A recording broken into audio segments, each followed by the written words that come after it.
All right, ladies and gentlemen, with me is Naveen Bharadwaj, and he's the Group CEO of Trescon. Thank you so much for welcoming us to this beautiful event. Most welcome, and thank you for partnering with us. Thank you. How are you feeling today? Fantastic. Lots and lots of people. So when we meet people, it's energy, and the World Blockchain Summit has always been energetic. Perfect. Now tell me a little bit about, obviously, your company, Trescon. How did it kick off? Where are you at now? Any future projects in mind? Trescon is an 8 years old baby. We started it towards the tail end of 2016. It was founded by a bunch of my friends, Muhammad Salim, Mithun Shetty, Swarna Roy, and supported by a few other friends such as Madhukar Dudda. We're an Indian company that has now gone global. We have over 200 employees. I'm based out of Dubai, which is our head office. We have 3 offices in India. We have our partner offices in Saudi Arabia, in Mauritius, in Qatar, and a couple of other countries. Perfect. We focus on 3 main things. Number 1, we run emerging technology events such as the World Blockchain Summit, the World AI Show, the Digital Acceleration and Transformation Expo, which is DATE, and a lot of others. 2, we work with government entities around the world in incubating and launching events for them, such as the Dubai FinTech Summit and the Dubai AI and Web3 Festival for the government of Dubai.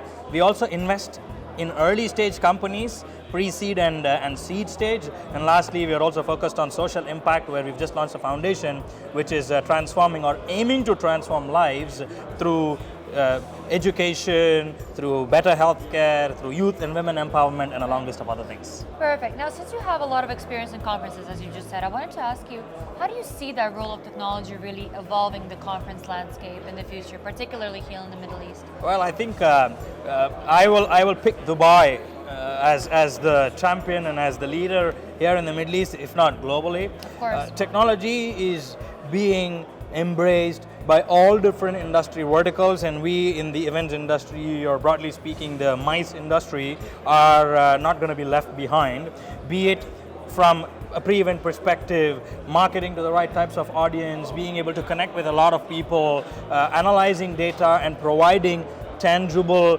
relevant information, right, relevant sessions, relevant exhibitors and sponsors. Technology plays a key role, so that's your data analytics. On-site, making your on-site participation more experiential, be it the mobile applications we use, where networking becomes more cohesive, easier, at your fingertips, with power of AR, VR, although honestly speaking, we haven't done too much in that space. We've been dabbling, or at least we've been pondering about using that to also help people experience events. Now events are being held virtually, there's metaverse also, so the same World Blockchain Summit can actually be replicated as a digital twin, and you can sit in Serbia and still feel like you're part of the summit.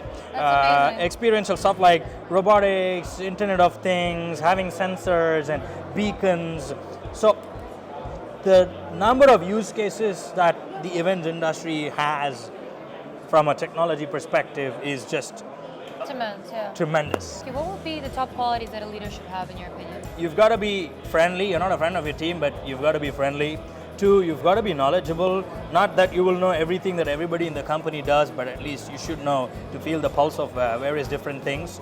You need to know how to pick up your teams, bring in lots of optimism and charisma, so even during a bad day or hard times, people still feel like they can stand up, they can go in there and they can conquer whatever it is that you want them to conquer. Right. But at the same time, you also need to draw a fine line and a boundary which makes people understand that they are being monitored. Monitored is not necessarily the right word, but they are being seen, and they need to be doing what the business expects out of them. Exactly. And one last thing is humility and being humble. And I'm learning to be humble as well, because I'm generally a passionate, dynamic guy, and people like us can come across as aggressive folks, but I've seen, fortunately, being surrounded by some of the leaders here at Trescon and some of the other leaders that I've spent a lot of time with before Trescon, that being humble is one of the most important characteristics that a leader must have. So I'm slowly picking that up as well. Definitely, great. Well, it was lovely speaking to you. I wish you the best of luck in all your future works, and hope to see you again very soon. Thank you very much for having me. Thank you so much.